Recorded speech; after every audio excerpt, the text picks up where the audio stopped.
Eu tenho ainda as ideias de que, bom, com a Guerra Mundial eu tive planejamento central, então na época de paz vamos usar isso. Então vamos substituir a economia e o sistema de lucros e a racionalidade, o caos da produção, pelos engenheiros que vão produzir, jogando em fora o cálculo em dinheiro, de lucratividade, ele vai em conta métodos matemáticos, como se fosse um grande problema de engenharia, o problema locativo.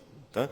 Então, a tese da impossibilidade do socialismo surge nesse contexto, né, contra o marxismo e contra essas ideias de planificação econômica que eram dominantes na época. Né? Então, nós temos, além de Mises, que é a melhor exposição disso, nós temos ainda outros autores que são citados ali, que citam nesse mesmo ano o argumento da impossibilidade do cálculo econômico. Né? É bem interessante ler esse autor russo, né? Que ele faz o estudo empírico da coisa na União Soviética, de como que o problema do cálculo se manifesta ali nos primeiros anos da Revolução. Né? Bom, vamos então ao argumento do Mises, em um pouquinho mais de detalhes. Né?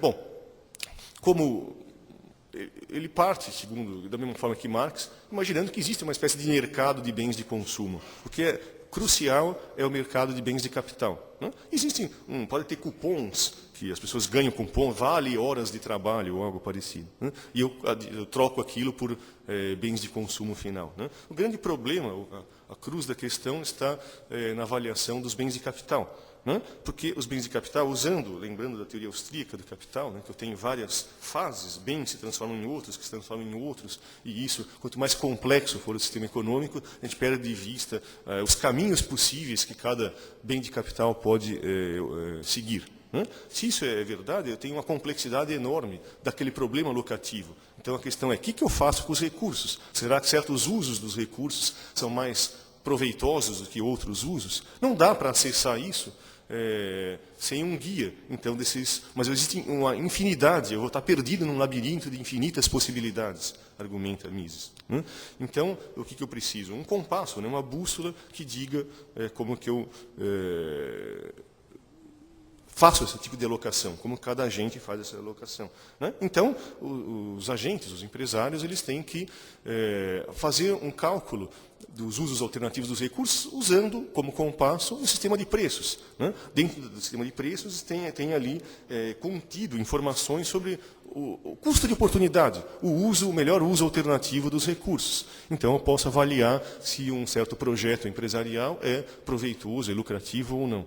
Né, usando o sistema de preços. Se eu não tiver isso, a ênfase vai ser, então, na propriedade privada, que vai gerar, então, pessoas tendo avaliações sobre a utilidade de usos alternativos dos recursos e, bom, e se eu não tiver, então, esses preços que são cheios de significado de escassez, né, refletem informações econômicas atrás disso, eu teria que ter o quê? Ou um Estado no socialismo onisciente, né, que soubesse todos esses detalhes, né, que não existe isso, então na prática eu teria então o abandono da economia racional por uma economia que não teria menor indício de como realizar cálculo econômico. Tá?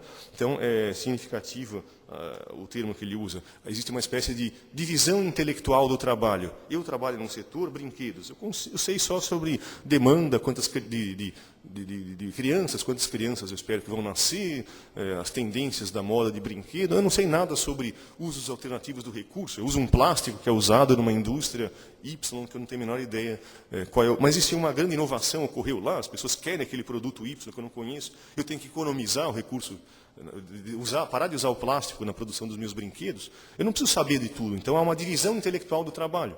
Né?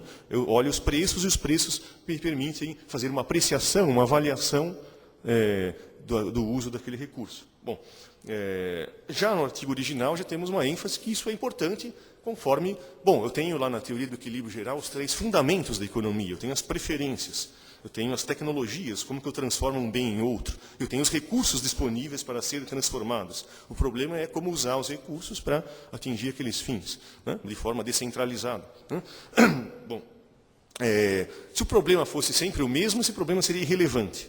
Tá? Então, aqui começa a ter o conflito com a teoria de equilíbrio estático. Né? Esse problema é relevante quando eu tenho mudanças nessa estrutura de dados básicos da economia, quando as preferências mudam, os recursos se alteram. Né? Eu tenho que tomar decisões sobre o que fazer agora com os recursos, fora do equilíbrio. Né? Bom, mas a resposta da Mises, a tentativa de resolver o problema, foi o que a gente conhece como socialismo do mercado. Tem primeiro um debate do Mises em alemão, contra autores de influência basicamente marxista, e o debate em si foi de Hayek contra autores neoclássicos na Inglaterra. E cada autor que está nessa lista revela um padrão interessante. Eu tenho uma visão austríaca de como funcionam os mercados, uma visão neoclássica de como funcionam os mercados. Enquanto os dois explicavam o funcionamento dos mercados reais, não se percebem as diferenças. Mas quando eu tento suplementar o mercado, fazer um mercado artificial, a falta de realismo da teoria, que se concentra puramente em relações funcionais de oferta e demanda, passa a ser inadequado, esse irrealismo. Cada autor que eu estou citando aqui vai tentar criar uma alternativa de socialismo que vai ser criticado. Você não está levando em conta tal aspecto da realidade. Daí modifica-se o modelo e faz, na verdade, um recuo, introduz um novo elemento de mercado. Daí um crítico austríaco vai lá e fala, não, mas você não está levando em conta tal aspecto importante do funcionamento dos mercados. Como que o mercado resolve o problema locativo, melhor dizendo. Daí o sujeito vai lá e modifica o modelo, relaxando o modelo, se afastando do planejamento central e se aproximando de um modelo mais parecido com o mercado. Até no final da historinha, nós vamos ter socialismo com bolsa de valores, que vai chocar boa parte de alguém que não entende de economia, vai falar socialismo com bolsa de valores. Tá? A gente vai chegar até lá. Né? Tá, então, o que sobrou do socialismo lá. Tá?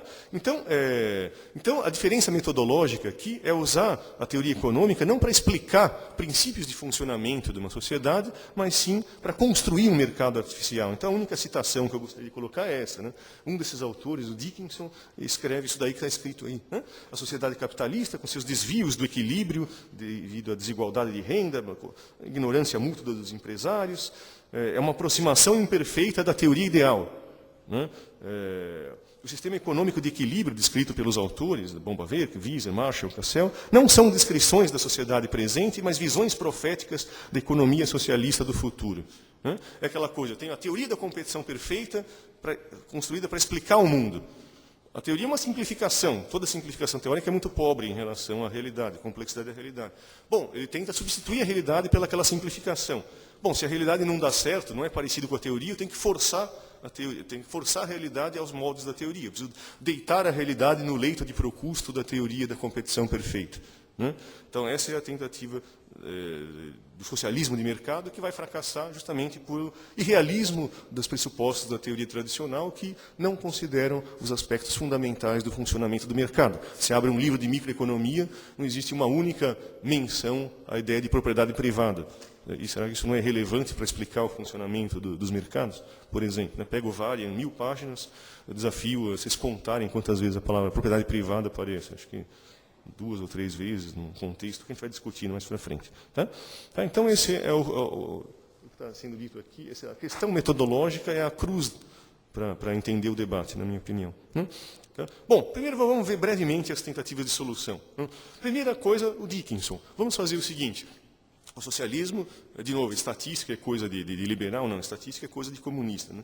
Numa sociedade planejada, eu teria que ter um exército de estatísticos medindo os fundamentos da economia, quais são as preferências, quais são as tecnologias, quais são os recursos. Coloca tudo num sistema de equações, de milhares de equações a milhares de incógnitas, e eu chego a preços que informariam quão escassos são os bens e, portanto, eu vou saber quanto deve ser produzido de cada bem. Não tem propriedade, não tem troca, não tem mercados, não tem lucro, mas aqueles preços são ficções contábeis que revelam quão escassos são os bens e sai diretamente o resultado do sistema é quanto eu devo produzir de cada bem, levando em conta os usos alternativos do recurso. Claro, nós vamos ver... Bom, a complexidade que o Mises e depois o Hayek vão falar é negada. Não tem complexidade, simplesmente a competição leva à rivalidade e a rivalidade as pessoas mantêm um segredo. O socialismo teria as paredes de vidro. Né? Então, isso faz lembrar aquelas ficções totalitárias, né? Que nem o livro Nós, né? Que as pessoas viviam em paredes de vidro para serem vigiadas. Aqui a parede de vidro serve para outra coisa, né? Para se enxergar os dados, não tem segredos industriais. Então, é uma negação, uma volta à ideia marxista, uma complexidade do problema econômico. Né? Então, uma reação marxista, de fato, é de Dobbie. Dobbie vai falar, é bobagem, soberania do consumidor. Não interessa o que as pessoas querem. Pergunta para um nutricionista quantas calorias você precisa por dia, multiplica pelo número de pessoas, está aí as necessidades. Quer dizer, mostra a simplicidade do problema econômico. Você tem uma citação literal dessa em Engels, companheiro de Marx. Aqui o argumento é mais ou menos o mesmo, de Dobbs. Mas o Lerner, que é um economista neoclássico, e o mais brilhante deles aqui da discussão, ele vai falar isso não é irrelevante. Você está substituindo a preferência dos consumidores pela preferência do único consumidor da sociedade, que é o ditador. O ditador ele vai decidir quais são os fins. Então você tem que, da mesma forma, alocar os recursos escassos aos fins alternativos daquela entidade. Não importa se é uma assembleia democrática, se é um xamã que joga borifa, vapores, não sei o quê, ou se for um ditador. Seja lá qual for o sistema locativo, eu tenho alguma preferência. Então eu tenho que alocar isso, o problema subsiste.